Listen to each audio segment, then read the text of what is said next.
नमस्कार, मी सुहास अर्जुन कोंडे. माझे एक पहिला जुना लोकल नांगर होता.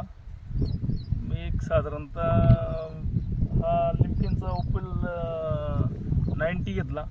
याची एक समान खोली, समान डेप्थ आणि समान सारखं असं रान दिसतंय. ट्रॅक्टरला बी एकदम सुटी चालतोय. आणि दुसरं होतं काय की जी डिझेलची जी बचत आहे ती जवळजवळ 40% आमची डिझेलची बचत होईल असं.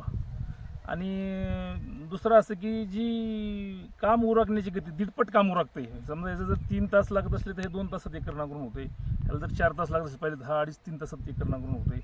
आणि समान असल्यामुळं एका घडीवर एका लेवलवर असं रान पडतंय. आणि क्षेत्र आमचं जास्त असल्यामुळं कामाची गती लवकर उरकते. रोजचं 3-4 एकर नांगरट आणि होती या. तरी सगळ्या शेतकऱ्यांनी एकदा पाहून जावा, एकदा याचा अनुभव घ्यावा. मी सुद्धा घ्यायला तसा खूप उशीर केला. खूप महाग होता. आता थोड्या किमती कमी झाल्या आहेत. अनुदान बी आहे. काय अडचण नाही. म्हणजे नवीन घ्यायला काय अडचण नाही. तुम्ही ट्रॅक्टर व्यवसायात कधीपासून आहेत? साधारणतः मी 19 वर्ष झालं हा ट्रॅक्टर वापरतोय. बर. शेती एक साधारणतः 30-35 वर्ष झाली शेती करतोय. बर. पण असं इतकं समतल रान, इतकं बॅलन्सिंगमध्ये रान गडीवर पडलेलं आपण तर पाहिलंच आता. असं कधी मी पाहिलं नाही. आणि एकदम मोकळा ट्रॅक्टर चालतोय. ड्रायव्हर खाली उतरला तरी ट्रॅक्टर चालतोय. म्हणजे एकदम असं समाधान झालं बाबा की बाबा काहीतरी 2-2.25 लाख रुपये गेले त्याचं बाबा असं समाधान वाटलं की बाबा इन्व्हेस्टमेंट केलं वाया गेलं नाही.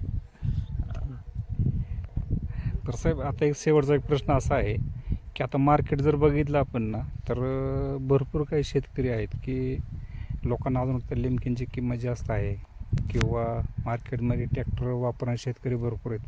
पण नांगर लोकल कुठल्या तरी किमतीसाठी घेतात. तर त्या शेतकऱ्यांसाठी काय म्हणणं असेल तुमचं की त्यांनी काय केलं पाहिजे? लिमकिन घेतला पाहिजे, नाही घेतला पाहिजे? नाही, नक्कीच तुमचा प्रश्न बरोबर आहे. सुरुवातीला माझा बी ह्या 2-3 वर्षात मी संभ्रम होतो घ्यायचा का नाही. 2.5 लाख रुपये त्यावेळेस किंमत होती. पण नंतर घेतल्यानंतर कळलं की याची बचत लगेच तुमचं 40% पर एकर डिझेलची बचत होती. ड्रायव्हरला 2 एकर होतं, 3-3.5 एकर होतं. आणि सगळ्यात महत्त्वाचं रान घडीव पडतं. रान डेखळं निघत नाहीत. मग पुढलं जी मशागत रोटर मारणं, हॅरो मारणं ह्या बाजू होत नाहीत. त्यामुळं काय अडचण नाही. म्हणजे बचत चालू होते. तेवढे पैसे तुमचे 2-3 वर्षात कव्हर होतात. आणि झिरो मेंटेनन्स नांगर म्हणलं तरी जमन जवळजवळ. ना साखळी आहे, ना हुक आहे, ना बोरा स्टील आहे. सगळ्या गोष्टी एकदम ही आहेत. सेफ्टीला शेअर बोल्ट आहे. म्हणजे